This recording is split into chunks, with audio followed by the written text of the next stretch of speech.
Hello, we're here at SLE Equipment, located here in Nashville, Tennessee. Here at SLE, we sell lawn equipment, utility trailers. To visit those items, please click on the link below or visit our website at sleequipment.com.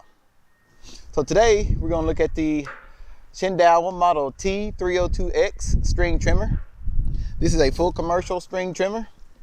Also, this trimmer is blade ready, which means it can be used as a brush cutter. So here this model comes with the speed head here located at the front.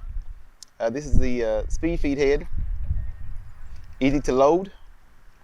Also comes with a guard, and it's also to use to keep any debris popping up on your legs, as well as to keep the string short at a good length. Also, when it put the blade on it, also to keep any debris from getting on you. Again, it is a straight shaft. Comes with a nice soft rubber handle. Also has an extra handle as when you're using it for as a brush cutter. You can see there.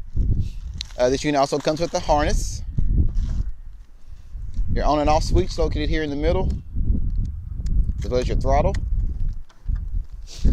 And located here in the rear, you have your spark plug, which is located here. Also, your air filter is located on the left-hand side. Also, the primer bulb is located here in the rear, as well as your choke. And the choke works by engaging the switch up, cranking the unit, then pushing it back down. Again, this is a 2-cycle unit, so it's 50-to-1 ratio with your oil and gas mix. Again, your gas tank is here, and your recoil switch is located here as well.